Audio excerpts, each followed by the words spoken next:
Curhat Natalius Pigai, begadang di kantor demi bangun Kementerian HAM dari nol. Tak banyak yang tahu, di balik berdirinya Kementerian Hak Asasi Manusia, HAM, yang baru dibentuk, ada kisah perjuangan yang melelahkan.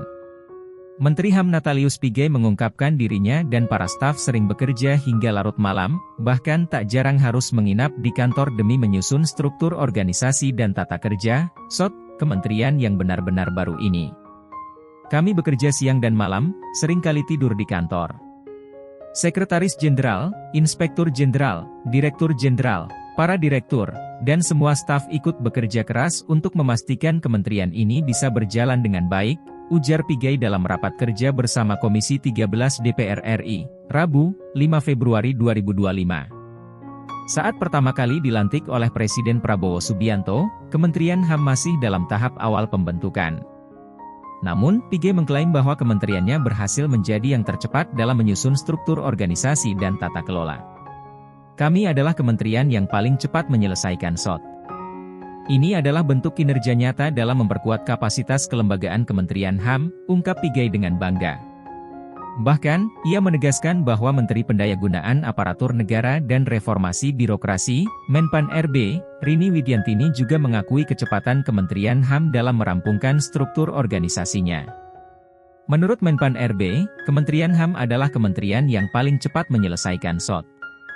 Saya mempertanggungjawabkan hal ini, karena memang dalam 2 minggu kami bisa merampungkannya, dan pada Desember 2024 semuanya sudah selesai, tambahnya.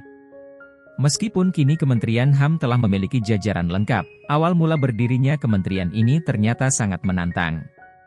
Pigai mengungkapkan bahwa saat pertama kali menjabat, hanya ada dirinya dan Wakil Menteri HAM, Mugianto Sipin. Awalnya hanya kami berdua. Sementara staf Direktorat Jenderal HAM berasal dari transisi Kementerian Hukum dan HAM. Kami harus bekerja ekstra karena staf kantor yang benar-benar baru hanya ada 2 orang, jelasnya. Untuk mempercepat proses, Pigai langsung menunjuk 5 staf khusus menteri serta pejabat eselon seperti Sekretaris Jenderal, Direktur Jenderal, dan Inspektur Jenderal dalam pekan pertamanya menjabat. Target awal tim transisi pemerintahan adalah menyelesaikan struktur organisasi Kementerian HAM pada Juni 2025. Namun, Pigai mengklaim pihaknya telah menyelesaikan tugas tersebut jauh lebih cepat, yakni pada Desember 2024. Desember 2024, Eselon 1, Sekretaris Jenderal, Inspektur Jenderal, Direktur Jenderal, serta seluruh jabatan dari Eselon 1 hingga Eselon 4 sudah definitif. Tidak ada lagi pejabat pelaksana tugas. Artinya, kami 6-7 bulan lebih cepat dari target, paparnya. Baginya, pencapaian ini merupakan hasil kerja keras para staf yang tak kenal lelah. Menurut saya, ini adalah sebuah prestasi yang diraih oleh para staf kami di Kementerian HAM. Kami semua bekerja tanpa henti, dan seringkali harus tidur di kantor demi memastikan semuanya berjalan sesuai rencana, tegas Pigai. Selain membangun fondasi organisasi kementerian, Pigai juga menyoroti kebijakan pemerintahan Prabowo Gibran yang menurutnya menjunjung tinggi kebebasan sipil. Ia menegaskan bahwa dalam 100 hari pertama pemerintahannya, belum ada rakyat yang dipenjara atau diproses hukum hanya karena mengkritik pejabat negara.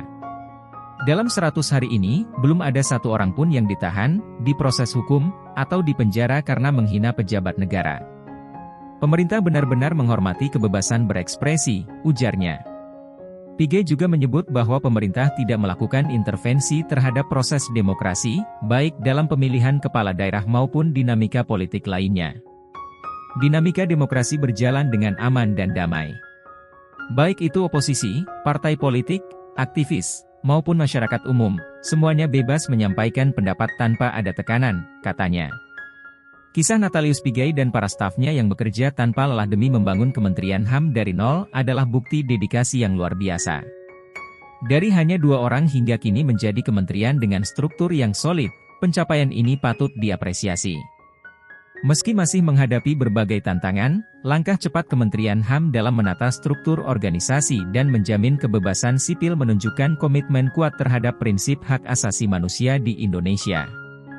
Kini, tinggal bagaimana kementerian ini akan menjalankan program-program konkret demi memastikan hak asasi setiap warga negara benar-benar dilindungi dan ditegakkan. Publik tentu akan terus mengawal langkah-langkah Kementerian HAM di bawah kepemimpinan Natalius Pigai.